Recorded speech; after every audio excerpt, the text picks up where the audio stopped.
Hi guys! Welcome to my channel. Ako nga pala si Jana Macmoyd.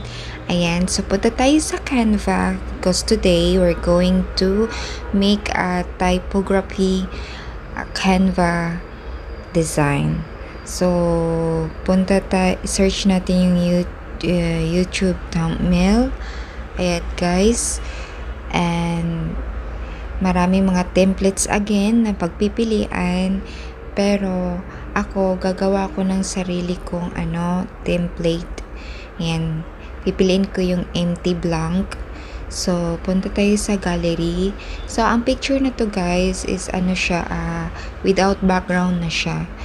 Dito sa Canva, pwede siyang without background yung picture nyo, pero pro po siya, may bayad.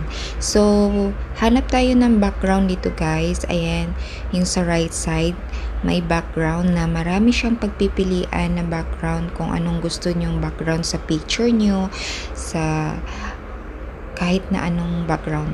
Ayan guys, so itong picture kong to guys, wala tong background. Inalis ko na yung background niya. So, i-adjust lang natin yan. Ayan guys. So, good. Yung background guys, I don't like it. So, pipili ulit tayo ng ibang background na babagay sa picture. Depende sa taste niyo po kung ano yung background. At pag nakapili na kayo, download lang siya. And after download niyan, automatic po yun pupunta sa gallery niyo. And after niyan guys, is ayan po, mag-add page po tayo. Ayan. So, punta tayo sa gallery and kunin natin yung picture na without background. Ayan. So, makikita nyo guys, ayun sa gallery, yan na yung picture niya guys. Yan, ito na yung na-download ko. So, ang gagawin natin dito guys, is pupunta tayo sa elements at i-search natin yung letters. Ayan, marami pong letters na lalabas dito. So, pipiliin natin yung frames na letters, family. So, ito yung pipiliin ko kasi sa frame na to guys, mai-insert natin yung picture na gusto nating ilagay. So, ang matawag po nito ay typography. And so, i-search lang din natin yung A or F or hanggang sa ma-complete po yung word na gusto natin ma-accomplish. Yung sa akin dito is family word. So, kumpletuhin natin. Repeat process lang po.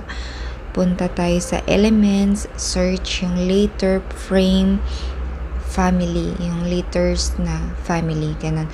Repeating process lang po siya guys. Then, i-adjust lang din natin yung letters. Ganito. Ayan. So repeat process lang po talaga siya guys. Hanggang sa mabuo yung letter na family.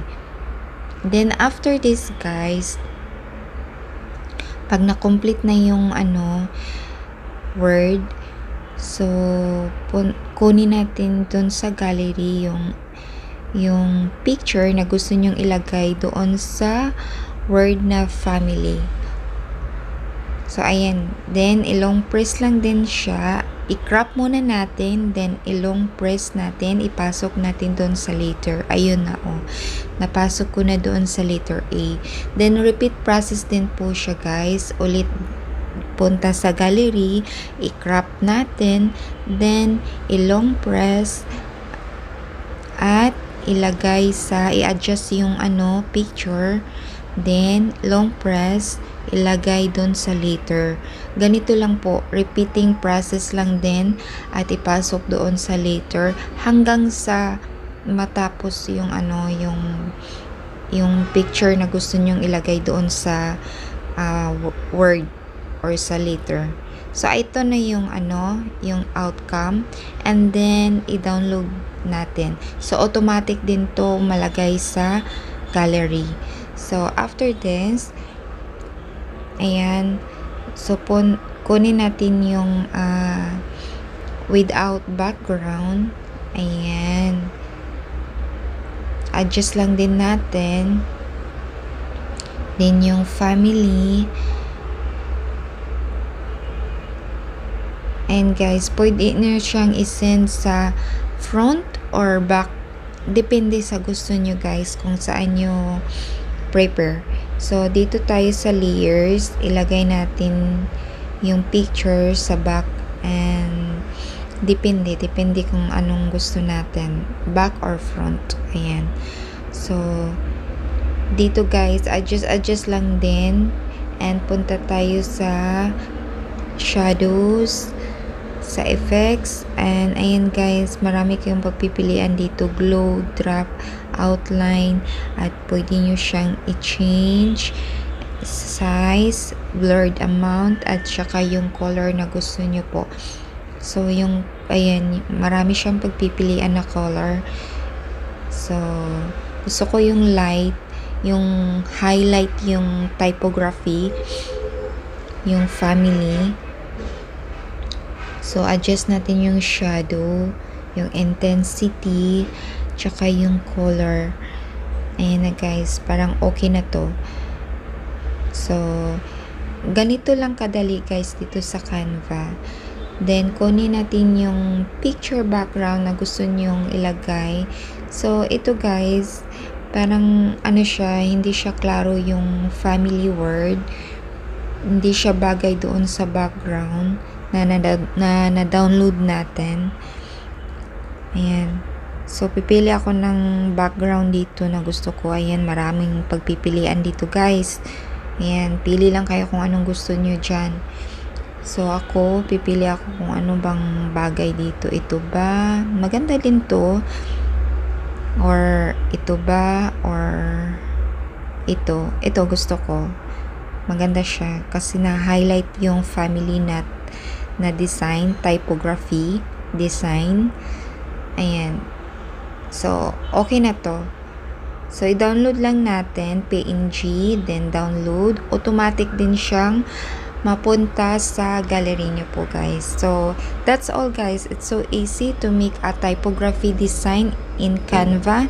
So, don't forget to subscribe guys. I hope you learned something tutorial in Canva. Thank you so much guys. Like, subscribe, comment as well, and share. Bye-bye!